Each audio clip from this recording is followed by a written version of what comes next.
My great-great-grandfather, John Kelly, who was a slave owner, came from Ireland, a city in Ireland. There was a potato famine. He decided to stop fighting his own family members. He went down to the Caribbean, and a place at that time was called Hispaniola. Hispaniola was one country, but today half of it's Dominican Republic, the other half is Haiti. He settled there in Hispaniola, the Haitian side, and he got a plantation, and he bought some slaves. Slavery was real big at that time. And one of those slaves was named Pinky. Pinky was my great-great-great-grandmother, which, believe it or not, was, I guess, from his siring, or, you know, came from him. His family became sick. His crops started to fail because there was a curse placed on him by some of the Haitian slaves. Then he decided to go into Texas. He moved into Texas, took some of the slaves with him, and when he got to Dallas, Texas, he had about 4 or 5 slaves left: Cupid, Senior, Pinky, and a few other slaves. And from there is where my father was born in 1917. My father married my mother in 1946 or so and moved to the New York area, and that's where I was born. My father didn't want any more children. At that time, there was about 6 or 7 other brothers and sisters were born before me. He told my mother he didn't want any more. So my mother said, well, I'm pregnant now, I'm not going to get rid of my child. He said, yes, you are. He said, I already got it set up to take you to a back alley abortion clinic not far from a famous university there on the East Coast. And when my mother resisted having this abortion, he commenced to beating her and kicking her in the stomach and hitting her, trying to force the baby to come out or be stillborn. And so when that didn't work, he dragged her through the house and threw her in the car and took her down to where the abortionist was, and they were already waiting for her. They put her on the table, put her feet up in the stirrups, went inside of her with all kinds of weapons of destruction. And then they also was using types of pills and different things like that, making my mother swallow them, to try to destroy me from inside her stomach and through her womb area. And they worked on her for 2 or 3 hours, my mother said. And my mother, she actually felt like there was some hands inside of her blocking me from being destroyed. And when my father and the abortionist saw that they could not reach me, and they could not pull out any parts of my body, was trying to pull me out piece by piece, and they seen that they couldn't find me, they decided, they said, well, there's no way that she can either not be pregnant, or if she is, we're just going to leave the baby because there's too much trouble. We'll kill her in the process. And my father didn't want to kill her. He was just trying to get rid of another baby. And God saw to it that he spared my life. And from that, I'm here today. I was 4 years old when I started using drugs. My brothers were shooting heroin. When I asked them, I said, well, let me have some of that. And they said, oh, no, you can't have that. You're nothing but a child. You ain't old enough yet. And I heard a voice. It says, you don't have to listen to them. Don't worry about it. I'll show you how to get high. He said, go in the kitchen and pull the chair up to the stove and turn it on and take what I tell you in there. And I'll show you how to huff. You know, and that's the first time I ever got into huffing, was at 4 years old. And he showed me what things to use. And like a professional, I was doing that, getting high every day at 4 years old. And it just went from there. Until 4 years old, and I got into other stuff and start smoking weed and different things like that by the time I was 6 years old. And then I got to be 10 years old. My brother said, okay, now you're old enough. You can have some of this cocaine. And they showed me how to deal with the powdered cocaine and how to use it. And it just went on from there.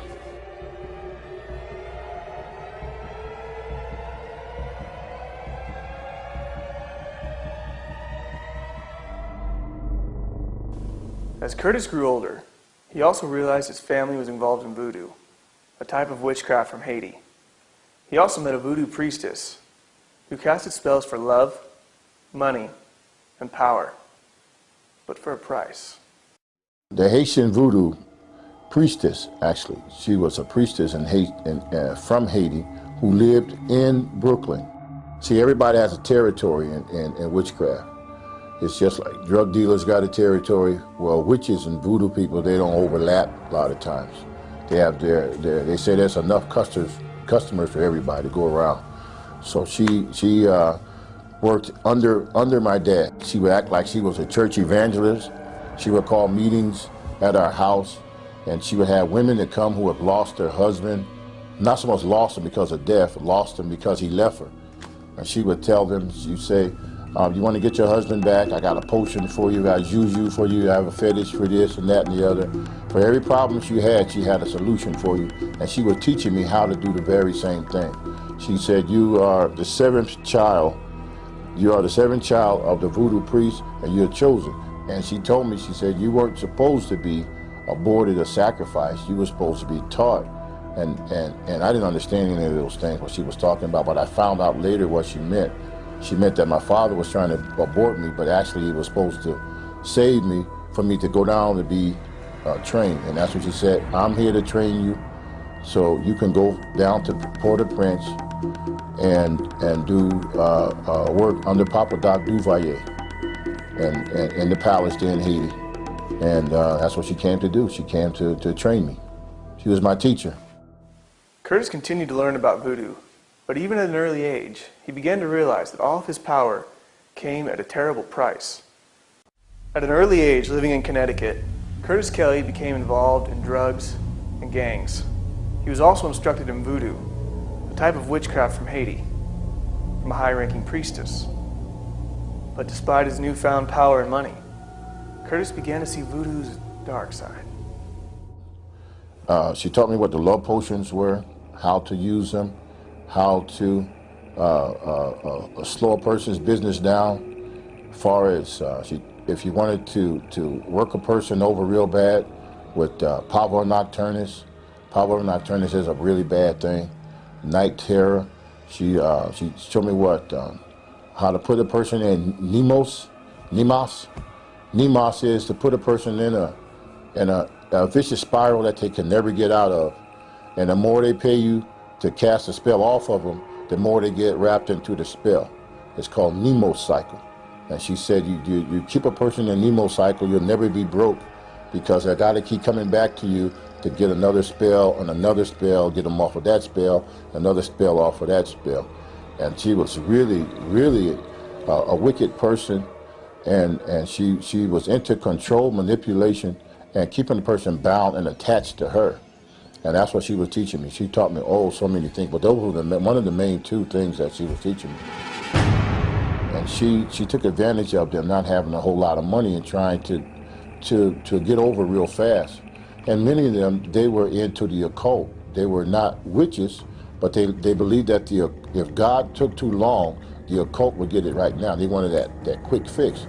And she was there to receive them. She's like a catcher's mitt, there to catch you, And at $20 back then was a lot of money. $20 not like it is now. That's just a tip now. But $20 back then was a lot of money. And she would charge like $20 to say you had like I said, a condition, physical condition. And what they would do with your physical condition, they didn't have the power to heal you. If you had a cramp right here, they would remove the cramp from here and they would put it down here in your knee. They would shift it. Shifter. There's witchcraft called shifting, where you can't heal, you don't have that power, but you shift. And they teach me how to shift things from here to there. I move it over here. And what you do, you get a whole lot of people together in one room, all miserable, all suffering. You charge them $20, and you don't give them all of it. You give them a piece of the information to keep them coming back. And as a child, I stood there and I watched, and I said, this lady sure can't control people. She has a very crafty way of controlling people. And many of the people that she was controlling, they went to church on a regular basis. She would say, isn't God good? Don't we praise God today? And I would stand off in the corner watching it. Isn't God good? But see, I can run up and down the stairs and see and bring her supply of witchcraft stuff. Bring me this, bring me that, and bring me my pouch of this, or bring me bring me my oil, bring me this. And I would bring this to her, and the people would give her the money And she would give them this pouch, and they would go home, and I would watch husband after husband, boyfriend after boyfriend come back, because as usual, she was using. One day, the voodoo priestess showed young Curtis a doll, which had some paranormal powers. Remember back in those days where you pulled the string and the doll would talk? Well, she didn't have to pull the string for her doll to talk. The doll would just talk to her, and she would talk back to the doll.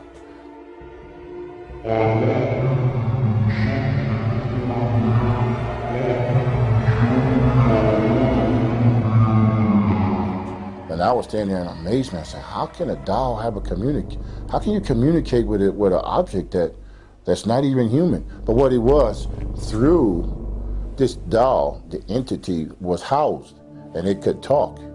Okay, it's a spirit that goes inside of an inanimate object and can actually communicate. It can spin his head around, it can flap his eyes, it can move his mouth. But when you go to approach it, it just sits there. It'll just sit there and not move. But when she talked to it, it communicated. It told her what person is coming tonight and what problem they had, because it's a familiar spirit. That spirit can leave that doll, run to a person's house in the neighborhood, and show them each one of their problems, or show her each one of the people's problems. Case in point, one time in particular, she was doing another meeting at her house, and the doll told her certain things.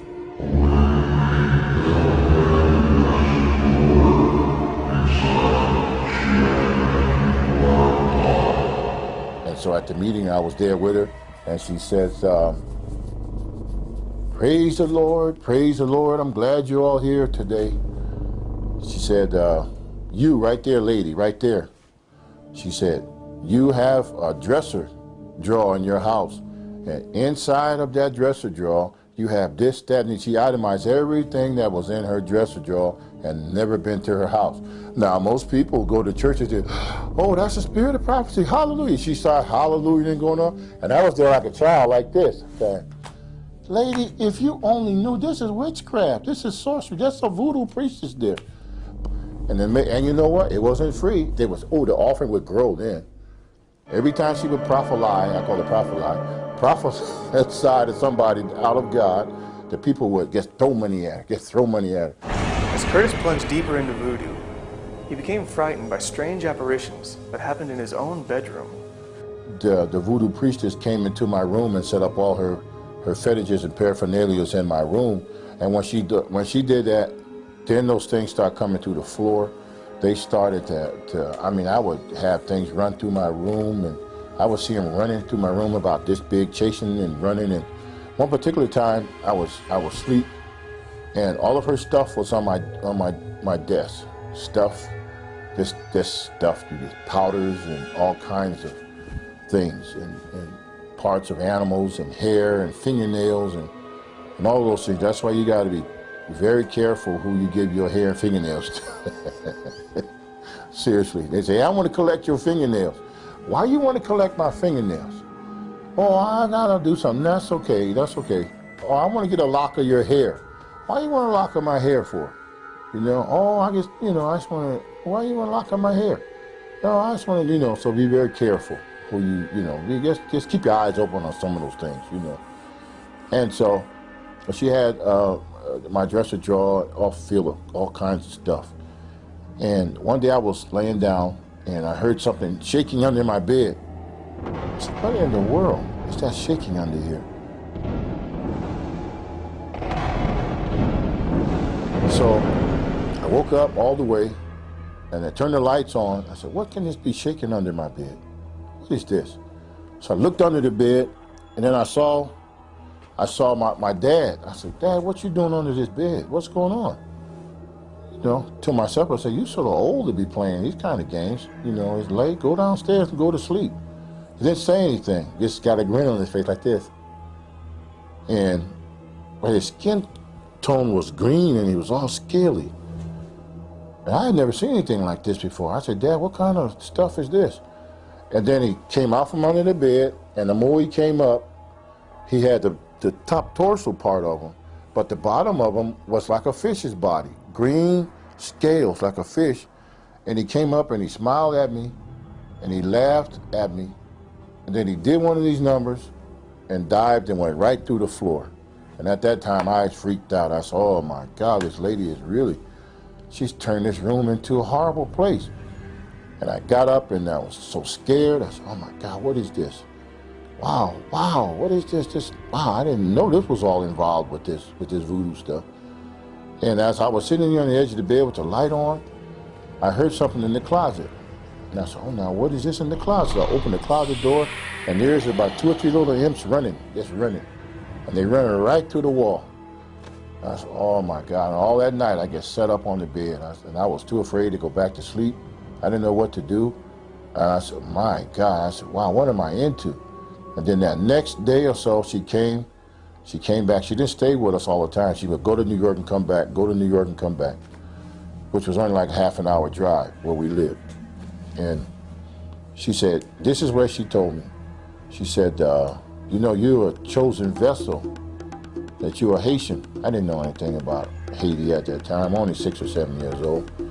She said, you're a chosen vessel and you're going down to the palace with Papa Doc. So I didn't know Papa Doc from Hippity Hop. I didn't know what it was. Curtis Kelly learned voodoo from an early age. But as he gained money and power, an evil demon asked him to pay the ultimate price. Well, I know there's one, it's called Big Face. This is a very serious thing because it makes you, this spirit, this ghost spirit thing, or called Big Face, it'll make you an offer. His job is to make you an offer to sell your soul outright to the devil. Sell your soul outright. So you could be around the perimeter, messing around with certain things, and witchcraft and voodoo and Obeya, Santeria and stuff like that. You can be on the perimeter. But they want you in wholeheartedly, all the way in. They don't want you just playing around. They want you all the way in. And they'll send certain spirits out there to do it. And this was one of those spirits. And it said, come into the closet. And I went in the closet like it told me. It said, shut the door. Now I had to move some of the clothes around the closet, hanging up on the hangers, and shoes in the way, of course, like closets are. And it says, join us. Join us. Bring your whole self into this. And I said, I thought I was already in it. Didn't you just see what I saw the other day, climbing up and jumping, stuff running through the closet? I thought I was already in it all the way. He said, join us. He said, give us your whole self. I said, how in the world can I give you my whole self? I'm just a child. I don't know anything about giving my whole. He said, say these words, and then you can join us full-fledged all the way. And then when he said that, all the clothes disappeared. The clothes in the closet disappeared. The shirts disappeared. The shoes, everything disappeared. In this closet became like I was standing out in space with the stars. There was no floor. I was standing right there. The floor disappeared, and I'm standing there, and it was just myself and that spirit face to face.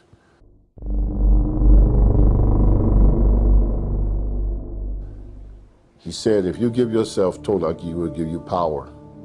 You'll have money. You'll have all the girls in the neighborhood plus. You'll have so much power that the politicians will respect you. The government will respect you. And you'll be able to go through walls. You'll be able to go into the bank and grab all the money you want and come right back to the wall. All you have to do is say yes. Give yourself to us totally. That God, that thing you heard of God, he's no good. He can't help you anyway. If he could have, he would have stopped us a long time ago. So that's showing you, you give yourself to us and we'll take care of you. And I stood there face to face with that thing, and it seemed like I heard another voice, a teeny tiny little voice, about the size of an ant almost. It said, don't do it. Don't do it. Don't do it. Don't say yes. Don't do it. And I didn't know who that voice was. I had never heard it before. But it said, don't do it. Don't do it. Don't do it. And that big face thing, that big spirit with that big ugly face, it was trying to show me, it showed me a vision of money and power and all of these different things, but that little voice said, don't do it. Don't do it. Then I said, no, I started doing like this. No, thank you. I'm gonna stay right like I am. I'm not coming headlong into this like you talking about. And he started screaming, why? Come do it. We'll give you everything you want. And I said, no. When I said no, the floor came back, the clothes in the closet came back. I opened that closet door, and I said, my God, what is going on here? And I never listened to that thing again. Because what it does, if you say yes, you sign that 10-year contract, or you sign a 20-year contract and agreement with them, it'd be like most people that you see that's getting involved with it. The 10th year, they come get you. The 20th year, they come get you.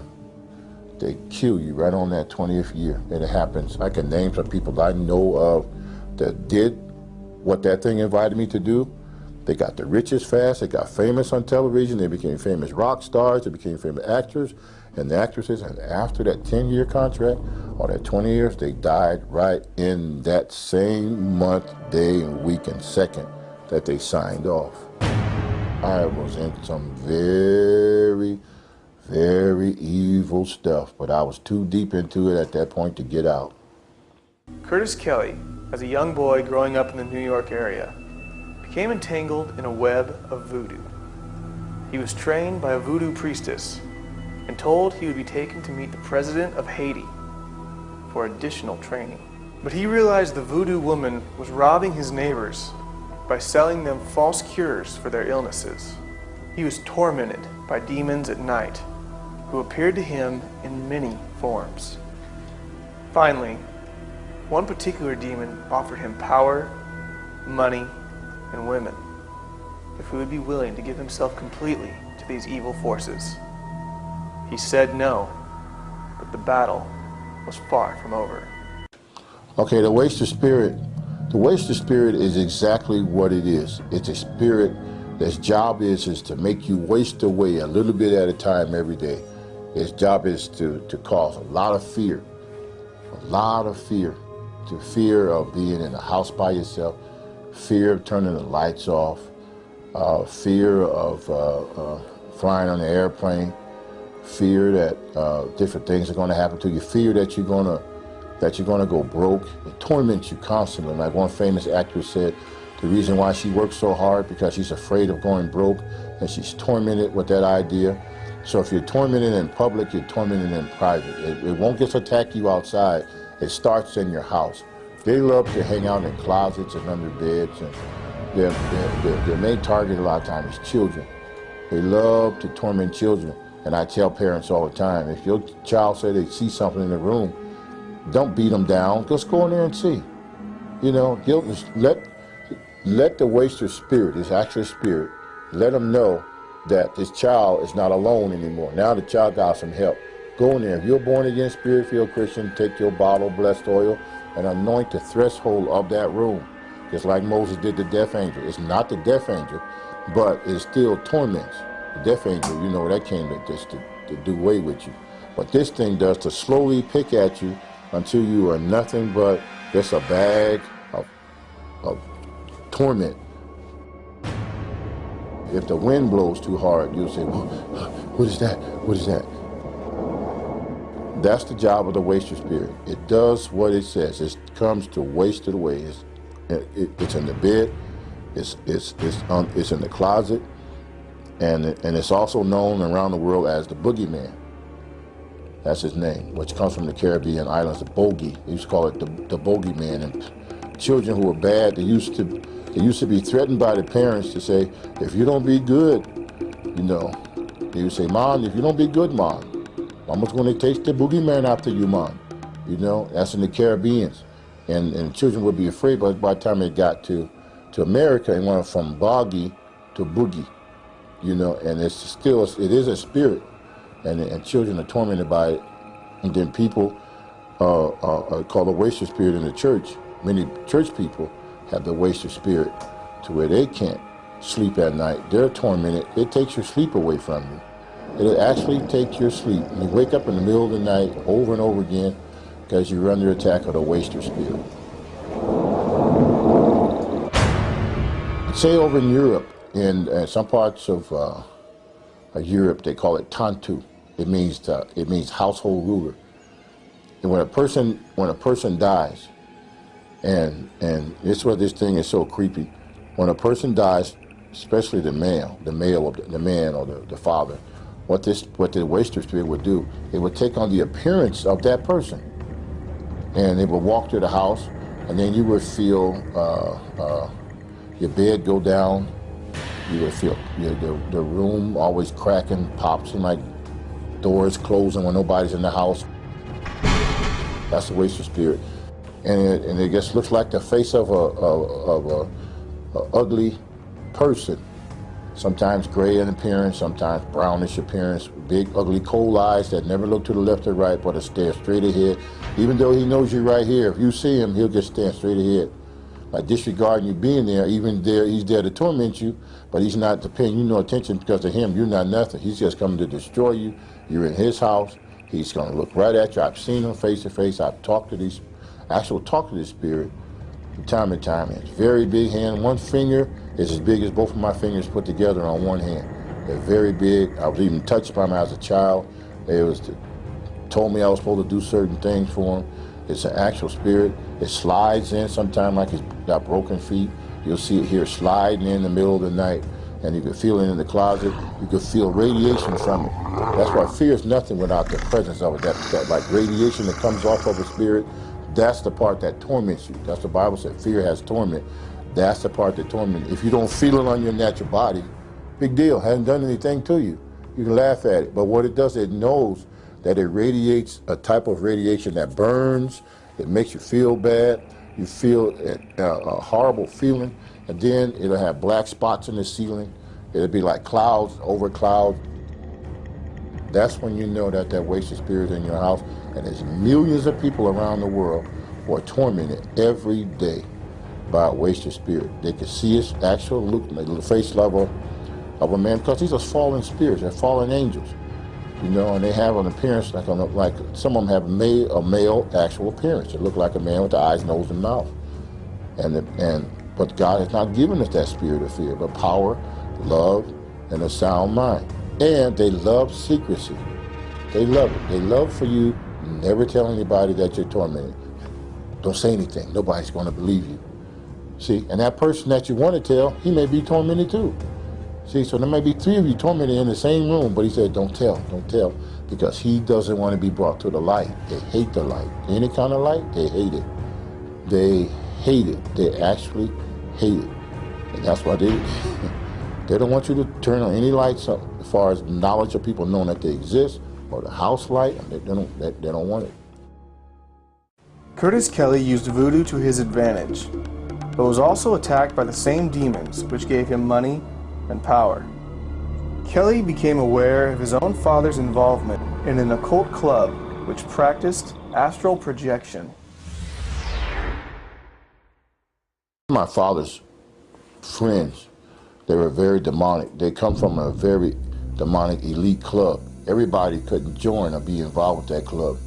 You had some doctors, you had some lawyers and judges and people of high esteem in the community were involved with this occultic club. My father was one of the ringleaders of this. And I remember many times in the middle of the night, I would hear downstairs, we had up and downstairs house, and I would hear a party going on downstairs, and I wanted to be involved with it. And so I would get up and I would go downstairs, down the flight of stairs, and when they would hear me coming down the stairs, they would say, oh, here he comes, here he comes. And they would, I would see as their feet and everything went right through the wall, solid wall. And I said, wait a minute, how is that possible? And so they would come back again, and so I said, okay, I'm gonna sneak down there and see who these people are. And then my father would be entertaining them.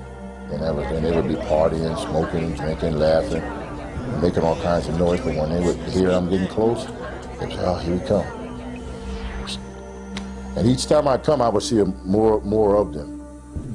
And they can actually just come right to a wall.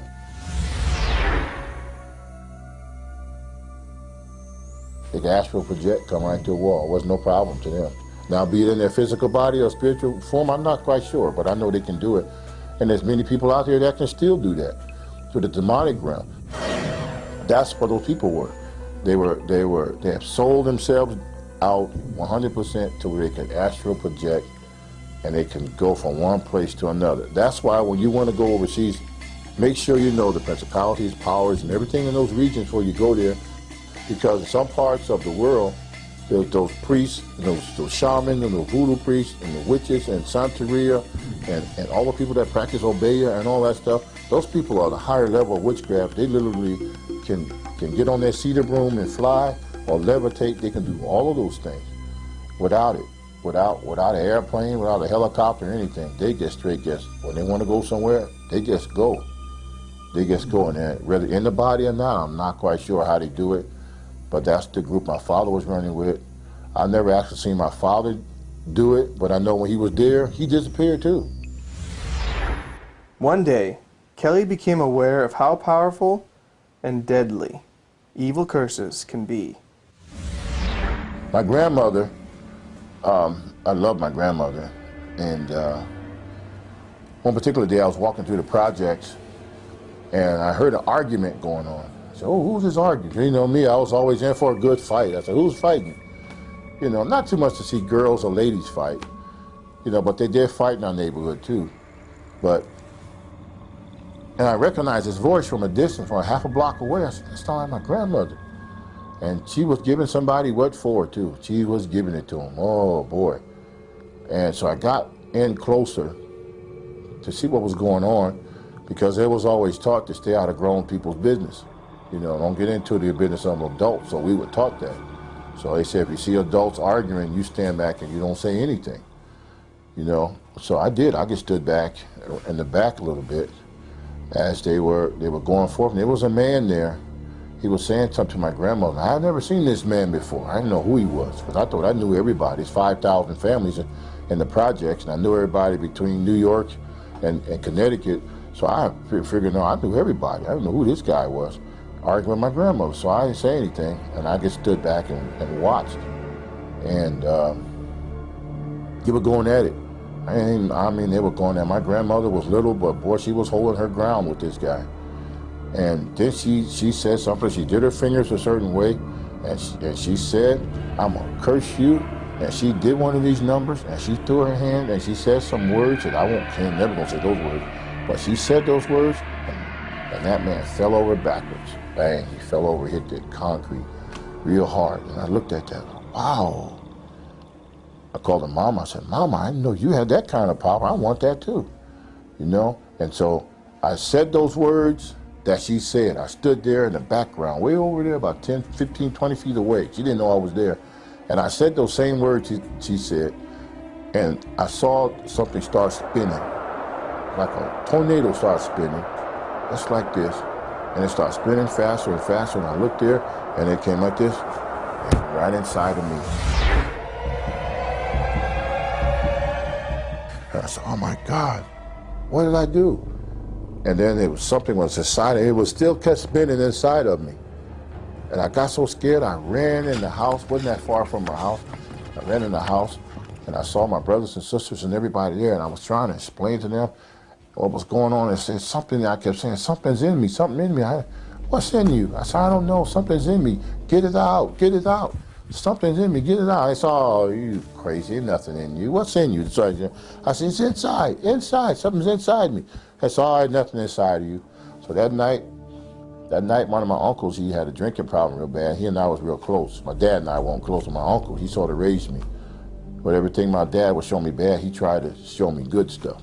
And so, but he had a drinking problem, and he was drunk. He laid on the floor, and I laid down there next to him, because he was my protector, my buddy, you know.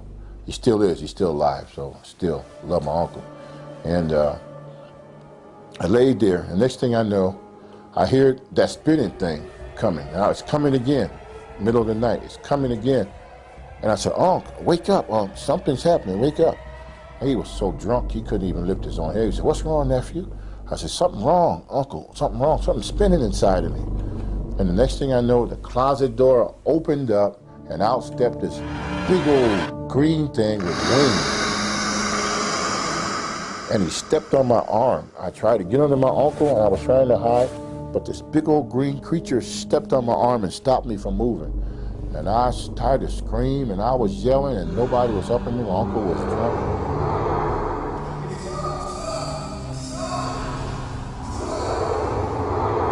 That started a whole new thing from those words my grandmother was doing, putting the curse. When the Bible says bless and curse not, because when you cursing, you be cursed at the same time. A lot of people don't know that. It's better not to curse and forgive than to try to repay cursing for cursing, because when you curse, it comes right back on you automatically, because what you've done, you open the door. When it came to curses, Kelly didn't hesitate to use them, even on his own friends. The Davis brothers went to a revival meeting, and we were friends, and I didn't like the idea that they went to church, because after all I'd been through, the church was an enemy. People in the church were weak, and to me, I thought they were weak and cowards and wouldn't fight, and that's how we were in the street. So when I saw them, I felt like they were abandoning us, the rest of us, to go on chasing after this Jesus thing. And when I would see them come back and they would minister to a lot of our other friends because they were excited about being saved, and they would tell the rest of the guys, saying, you need to stop these drugs and stuff and come and get saved. Well, if they get saved, I lose a lot of customers. I said, I'm gonna send some curses after them, some spirits to curse them, to stop them, slow them down. And so these little spirits, I called them up. They came up out of the ground, and I told them, I said, I'm sending you over here, and I want you to go over there and stop these guys. A warning, I'm giving them a warning. I want you to terrorize them, torment them, night and day, 24 hours a day, till they come back out here in the streets with us. So I sent this little one about so big. He went over there, and he came back, and he says, I can't do nothing to them, they're protected. And I told that spirit, I said, what did I tell you to do? I told you to go destroy them. He went out again. And it came back and said, I told you, I can't touch them, they're protected. So I said, get out of here. I sent him, you back down to the floor where you come from. So another one, I sent a bigger one this time, a little bigger than about that size. And I said, now you go and do what that other one, he didn't do. I said, you go and destroy them. You go, you tear everything up, you tear their house up, you tear their mama up, you tear their cars up, set the house on fire within it. Do everything I tell you to do. You better not fail. So that spirit disappeared and it went. Then I waited for a few days, and that spirit came back with a sad look on his face, and I said, did you do what I told you to do? He said, I can't touch them. Just like that other one told you, we can't touch them, they're protected. And I got mad at him, I brushed him off. Then I astral projected out of my body, left my body at one place, then I went into another place. And when I got there, I found exactly what it was, like a snap of a finger. And when I got there, there was 2 8-foot-tall angels with a flaming sword. They looked like they had been working out in the gym. They was tough. And I stood around the back of a telephone pole and I peeked out at them. I said, man, I see why them little imps couldn't do nothing. Wow. Then I went back into myself. And, man, these guys, wow. They got some serious power, man. My God, they got some power behind them. Kelly decided he now wanted some of that same protection from the angels he had seen on the occultic dark side. Because of his involvement in voodoo, Curtis Kelly was tormented by demons throughout his whole life, but he left his occult lifestyle. But he leaves us with a sober warning of the consequences of dabbling in the occult. Let me show you what form. If a person gets into, say, seances, a Ouija board, stuff like that, or pentagrams on the floor, and candles, and all those kinds of things, or blood sacrifice, sacrificing a cat or animal, you have opened yourself up for a possession, or a poltergeist, and all of his cousins are going to come in there, and they are going to give that house a fit. It will be horrible, okay? Then there's other ways. Television can be another way as a portal. They can come in. If a person watches pornography all the time, watches pornography, that spirit, okay, that porn ain't spirit, like in the Greek and the French, will come in. It would literally march through that porthole, and it would set up, and it would sit, and it would wait, and it would sit, and it would wait, and it brings sickness. It would bring all kinds of diseases. It would bring all kinds of stuff in there just because that television was a vehicle to be used to come in. And that's just one way. Then there's all kinds of anger. Anger. If a person, let's say if a man is in the house, always angry, no matter what the wife does, that man gonna be angry, angry, angry. It's like she pull her hair out the roots, and he's still angry. She can do cartwheels. She can cook a feast. She can do every second he's angry. What's happening? There's 5 different types of anger, and all of those types will start to come in to his house, and in his house would be a house of rage, and that is an actual spirit. It's an actual spirit called Nektiel. Nektiel comes in, and it's a power. It comes in, and its power, it takes complete power over that house, and the children will start to act bad in school.